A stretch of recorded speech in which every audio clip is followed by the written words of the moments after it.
ہر ذہن میں یہی سوال ہے، ہر فرد یہ سوچ رہا ہے کہ یہ کرونا، یہ خانہ کعبہ کا منظر، مدینہ منورہ کی یہ صورتحال، یہ بیماریاں، یہ وبا، یہ ساری مصیبتیں، کیا یہ آخری وقت ہے؟ کیا قیامت قریب ہے؟ کیا ہے؟ تو قیامت کی نشانیوں میں سے ایک اہم نشانی ہے جسے سن کر آپ حیران ہو جائیں گے. یہ وہ نشانی ہے جو ہمارے دور میں پوری ہو چکی ہے، پوری ہو چکی ہے. ایک نشانی کل عرض کی تھی، آج پھر عرض کروں، جو کہ بھی پوری ہو چکی ہے. مختلف میں نے علماء سے بھی سنا، جاوید احمد غامدی صاحب نے مجھے بتایا کہ ایک اور نشانی وہ یہ کہ قیامت کی نشانیوں کے بارے میں کیا کہا عرب کے ننگے بدن، مفہوم عرب کے ننگے بدن اور ننگے پیر پھرنے والے چرواہے یا لوگ عمارتوں کی بلندی میں ایک دوسرے سے مقابلہ کریں گے آخری وقت میں. یہ مفہوم، عرب کے ننگے پیر ننگے بدن گھومنے والے لوگ عمارتوں کی بلندی میں ایک دوسرے سے مقابلہ کریں گے. تو آج وہ جو دنیا کا جو خطہ ہے عرب ممالک کا، دنیا کی سب سے بڑی بلند عمارت کا ہے، دوسری بڑی بلند عمارت کا، یہ سارا آپ کے ذہن میں، یہ ہمارے دور میں ہو چکا ہے. ایک اور سنیے اب، اسرائیل کا شہر یروشلم، ہلا دینے والی بات، اسرائیل کا شہر یروشلم آج سے تقریباً 2000 سال قبل، اپروکسیمیٹلی 2000 سال قبل رومیوں کے ہاتھوں برباد ہوا تھا. ٹھیک، بیت المقدس بھی رومیوں کے ہاتھوں تباہ ہو گیا تھا، جس کی ایک دیوار گریا کہلاتی ہے، جہاں آج بھی یہودی جا کر دعائیں مانگتے ہیں، اور وہ دیوار آج بھی موجود ہے. سرکار دو عالم صلی اللہ علیہ وآلہ وسلم نے آج سے 1400 سال پہلے، اندازاً 1400 سال پہلے، آج سے 2000 یعنی آج سے 1400 سال پہلے، آج سے 2000 سال پہلے تباہ ہونے والے بیت المقدس کے دوبارہ آباد ہونے کی پیشگوئی کی تھی کہ دوبارہ آباد ہوگا. صحیح، پھر کہہ رہا ہوں، صحیح حدیث کا مفہوم سن لیجئے. کہا، سنیے اور حیران ہوئیے، کہا بیت المقدس کا آباد ہونا. کہا، ایک تو کہا بیت المقدس پھر سے آباد ہوگا جو اس وقت ویران ہوا تھا 2000 سال پہلے. بیت المقدس پھر آباد ہوگا، پھر آباد ہوگا. اور آگے سنیے، کہا بیت المقدس کا آباد ہونا مدینے کے ویران ہونے کا سبب بنے گا. صحیح حدیث، بیت المقدس کا آباد ہونا مدینے کے ویران ہونے کا سبب بنے گا. آگے کہا مدینے کا ویران ہونا جنگ عظیم کا سبب بنے گا.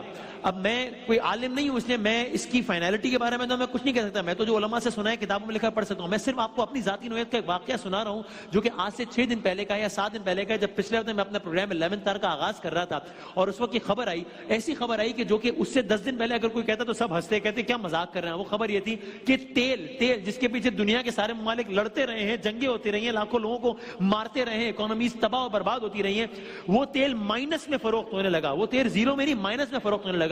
یہ ایسی خبر تھی کہ جو بات اگر میں 10 دن پہلے کرتا کہ جناب تیل مفت میں اویلیبل ہے لیکن کوئی لینے والا نہیں ہے، تو سب ہنستے ہیں کہ آپ کیا مذاق کر رہے ہیں. یہ ہوا 7 دن پہلے ہوا. جس دن یہ ہوا، اس پروگرام سے پہلے میری ایک اکانومسٹ سے بات ہوئی. اس کا تجزیہ یہ تھا، اس نے مجھ سے کہا، تجزیہ غلط بھی ہو سکتا ہے، صحیح بھی ہو سکتا ہے، کہا وسیم بھائی مجھے لگتا ہے یہ ایک نئی جنگ کی بنیاد ہے جو کہ آج پڑ گئی ہے. اب آگے جنگ ہونی ہے اور اس کی بنیاد آج پڑ گئی ہے. انہوں نے اس کی تفصیلات بتائیں کہ ویسا کیوں سمجھتے ہیں. دو امریکہ کے معاملات، چائنا کے معاملات، ظاہر اس میں جانے کا وقت نہیں ہے. بیت المقدس آباد ہوگا، بیت المقدس کا آباد ہونا مدینے کے ویران ہونے کا سبب بنے گا. صحیح حدیث، مدینے کا ویران ہونا جنگ عظیم کا سبب بنے گا. جنگ عظیم قسطنطنیہ کی فتح، ترکی کا شہر قسطنطنیہ کی فتح کا سبب بنے گا، اور قسطنطنیہ کی فتح دجال کے خروج کا سبب بنے گا. اس ترتیب سے باتیں بتائی. اب حیرت انگیز طور پہ میرے آپ کے دور میں آج کم و بیش 2000 سال بعد اسرائیل نامی ملک دوبارہ قائم کیا گیا ہے، باقاعدہ آباد کاری کی گئی ہے. جانتے ہیں آپ یہ سب، یہ ہو چکا ہے. اور آگے جو فرمایا، اللہ اکبر، بیت المقدس کا آباد ہونا مدینے کے ویران ہونے کا سبب بنے گا. آج جو صورتحال ہے، اور ظاہر ہے جب بھی میں کہتا ہوں لفظ ویران تو میں کہتا ہوں یہ ظاہری طور پر ہم بات کر رہے ہیں، ورنہ یہ جنگیں اتنی مقدس ہے کہ میری اور آپ کی جانے کی وجہ سے رونقوں کی محتاج نہیں ہے. یہ ایسا نہیں ہے کہ جناب ہم نہیں جا رہے تو ویران ہو گیا. نہیں نہیں نہیں، وہاں تو طواف بھی جاری ہے، وہاں زیارتیں بھی جاری ہیں. میرا تو یہ ایمان ہے بھائی. تو یہ مجھ جیسے گناہگار اور ہم جیسے لاکھوں گناہگاروں کے جانے کی وجہ سے اس کی ویرانی ہونے یا نہ ہونے کا تعلق نہیں ہے. یہ ہم ظاہری اعتبار سے کہہ رہے ہیں. تو لیکن خانہ خدا کا منظر مختلف ہے، روضہ رسول کا منظر مختلف ہے. باخدا میں نے اس موبائل میں وائس نوٹ موجود ہے، میں نے مدینہ میں موجود اپنے ایک دوست سے پوچھا، وہ بالکل مسجد نبوی کے ساتھ ہی ایک ہوٹل میں کام کرتے ہیں، وہ دیکھ رہے ہوں گے شاید پروگرام، حبیب صاحب نام، یہ کیا صورتحال ہے ابھی ذرا بتائیے گا. انہوں نے جملہ یہ کہا جو میں بھی کہتا ہوں، مجھے گیٹس کی تعداد یاد نہیں آ رہی، 40 ہیں 43 مجھے صحیح یاد نہیں. انہوں نے جملہ یہ کہا وسیم میں سارے گیٹس بند ہیں. یہ تو میں نے بھی کہہ دیا. یہ جملہ اس شخص نے جس انداز سے سسکتے ہوئے اور بلکتے ہوئے کہا ہے نا، میں آپ کو بتا نہیں سکتا، کہ جیسے کوئی بچہ نہیں رو رہا ہوتا کہ سب وسیم میں سب بند ہو گیا ہے. باخدا منظر مختلف ہے. حدیث کے مطابق اس کے بعد ایک عظیم جنگ ہوگی، جس طرح کہا کہ بیت المقدس کا آباد ہونا، مدینے کا ویران ہونا، پھر عظیم جنگ ہوگی، اس میں ترکی کا اہم کردار ہوگا، اور اسی جنگ کے بعد دجال کا ظہور ہوگا. دجال کا ظہور ہوگا یعنی خروج ہوگا، ظاہر ہوگا. اب ہم نے کل حدیث میں سنا تھا کہ سرکار دو عالم صلی اللہ علیہ وآلہ وسلم نے فرمایا کہ دجال مشرق کی طرف اشارہ کیا، مشرق کی جانب کسی جزیرے میں ہے، موجود ہے، اللہ کی جانب سے قید ہے. اسی طرح سرکار دو عالم صلی اللہ علیہ وآلہ وسلم نے فرمایا کہ قسطنطنیہ جب فتح ہوگا، پھر آپ کہتے ہیں بیت المقدس آباد، مدینہ ویران، جنگ عظیم، قسطنطنیہ فتح. قسطنطنیہ جب فتح ہوگا تو اس کے صرف 7 ماہ کے اندر دجال ظاہر ہو جائے گا. 7 months، 7 ماہ کے اندر دجال ظاہر ہو جائے گا. اب جانتے ہیں قسطنطنیہ ترکی کا اشارہ. کل بھی عرض کی تھی کہ سرکار دو عالم نے کہا قیامت کی نشانیاں جب ایک نشانی ظاہر ہو جائے گی، مفہوم ہے مطلب روایتوں میں، کہ تو باقی نشانیاں ایسے یکا یک آنا شروع ہو جائیں گی جیسے تسبیح کا ایک دانہ گرتا ہے اور باقی دانے گرتے چلے جاتے ہیں، آتے چلے جاتے ہیں.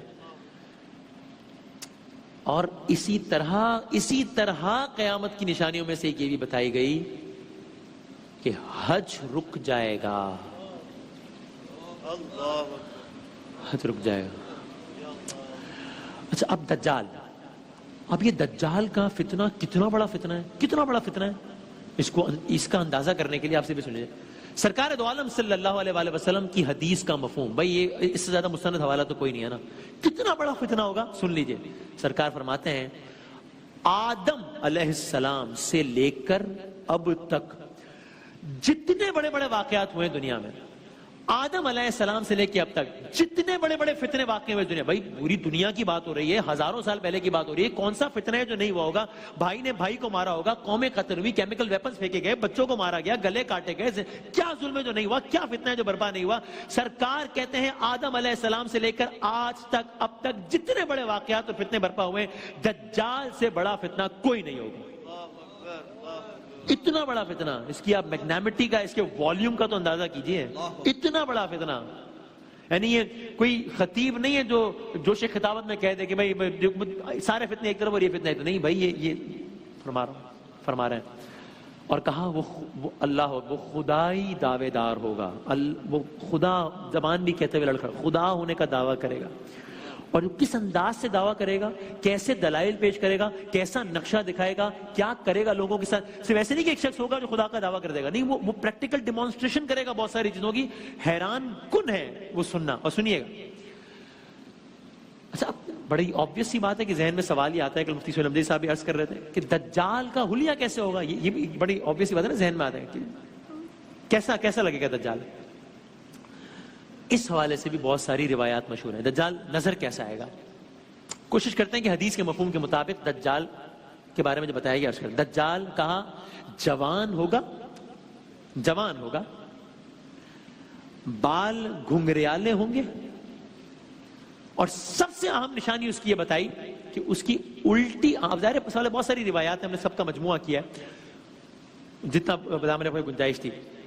سب سے اہم نشانی یہ کہ اس کی الٹی آنکھ کانی ہوگی، اور اس کی آنکھ انگور کی طرح باہر نکلی ہوئی ہوگی. ماتھے پر، اب ذرا کم و بیش یہی روایت، ماتھے پر یعنی الٹی آنکھ کانی ہوگی، آنکھ انگور کی طرح ہوگی، ماتھے پر کاف فے رے تحریر، کاف فے رے کافر. جسمانی طور پر بڑا لہیم شہیم ہوگا، کل بھی عرض کیا، جسمانی بڑا لہیم شہیم ہوگا. اس کی جسامت ایسی ہوگی جو کسی بھی عام انسان کی نہیں ہوگی. جسم پر کثرت سے بال ہوں گے. اب یہ اس انداز کا ہوگا بظاہر. اچھا یہ تو اپیرنس کی بات ہو گئی. اب لازم ہے کہ ہمیں یہ بھی معلوم ہو کہ وہ ابھی مشرق کے کسی جزیرے میں قید ہے. سرکار دو عالم نے فرمایا تھا لیکن خروج کس علاقے سے کرے گا؟ ظاہر کس علاقے سے ہوگا؟ اس بارے میں ہی بتایا، احادیث میں آتا ہے کہ وہ شام اور عراق کے درمیان کسی علاقے سے ظاہر ہو کر اعلان دجالیت کرے گا، شام اور عراق کے کسی درمیانی علاقے سے۔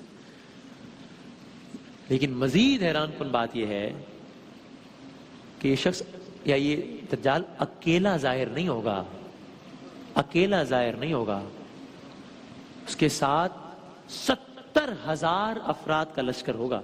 کچھ روایات میں نے پڑھا 70 لاکھ تک کا لشکر، میں نے کہا ظاہر مختلف روایات ہیں، 70,000 یا کچھ روایات میں 7 ملین تک کا لشکر بتایا گیا۔ 70 لاکھ، اب اگین اس کی والیوم کا تو اندازہ کریں، اس کی میگنیمٹی کا تو اندازہ کریں۔ یہ ہزاروں یا لاکھوں لوگ کون ہوں گے؟ اس کے پیروکار ہوں گے، ان کی ایک خاص پہچان ہوگی، گھلیا بتایا گیا، کالی چادریں اوڑے ہوئے ہوں گے۔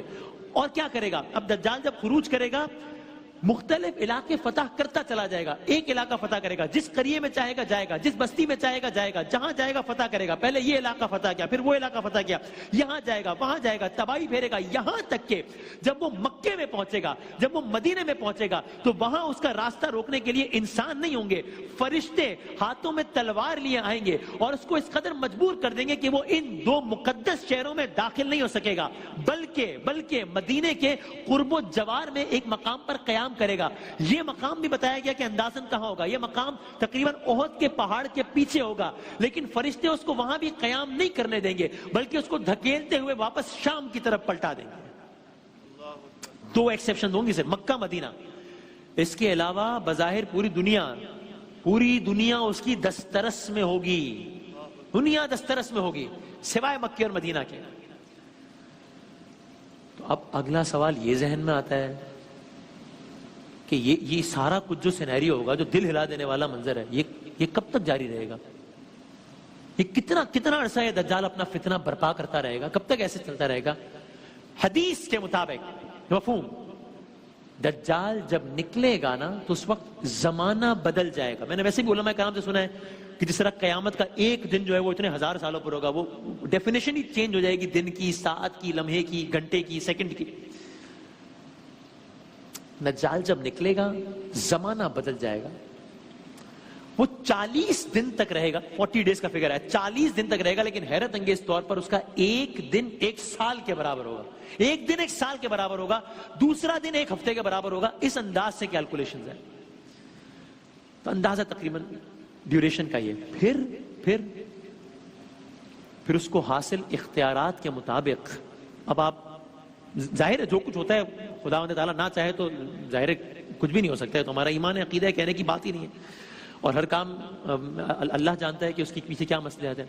لیکن بظاہر دجال کو اتنی قوت حاصل ہوگی، بظاہر دجال کو اتنی طاقت حاصل ہوگی کہ وہ حکم کرے گا تو بارشیں ہونا شروع ہو جائیں گی۔ بھائی وہ جس زمین کو حکم کرے گا وہاں سے غلہ اگنا شروع ہو جائے گا۔ وہ اپنی یعنی یہ ہوگا کہ وہ جو اس کے پیروکار ہوں گے وہ اپنے پیروی کرنے والوں پر بارشیں برسائے گا کہ ہر طرف ہریالی ہریالی ہو جائے گی۔ اور صرف یہی نہیں، جو اس پر ایمان نہیں لائیں گے، جو اس کے منکر ہوں گے، جو اس کا انکار کریں گے، جس کو اپنا رب نہیں مانیں گے، ان پر قحط نازل کرے گا، ان کو مجبور کرے گا کہ اس پر ایمان لائیں۔ تمام خزانہ اس کے قبضے میں ہوگا، جس خزانے کو حکم دے گا وہ اس کے ساتھ اس کے پیچھے چل پڑے گا، یعنی دنیا کی دولت اس کے قبضے میں ہوگی۔ مزید سنیے اور حیران ہوئیے، اس کی طاقت کا اندازہ اس بات سے لگائیے کہ کچھ روایات میں آیا اس کو زندہ، اس کو مارنے کا تو اختیار حاصل ہو ہی جائے گا، وہ تو ہر ظالم ہر فتنے کو ہوتا ہے، کہا اس کو زندہ کرنے کا اختیار حاصل ہو جائے گا، زندہ کرنے کا اختیار حاصل ہو جائے گا مارنے کے ساتھ ساتھ۔ اور بس وقت کو بتانے ختم ہو رہا ہے تو میں آج کی گفتگو صرف یہاں پہ تمام کروں۔ یہاں تک کہا کہ، اور یہ تو قبلہ مفتی سہیل صاحب نے بھی اس کا تذکرہ کیا اشارہ، جب وہ چلے گا اس کے ایک طرف جنت ہوگی، دوسری طرف دوزخ ہوگی، دوسری طرف آگ یا جہنم ہوگی، یعنی جنت نما نقشہ اور جہنم نما نقشہ ہوگا اس کے ایک طرف اور اس کے دوسری طرف۔ یعنی آپ سنیے، کچھ روایات نے یہاں یہ بتایا کہ اس کے دائیں طرف ایک پہاڑ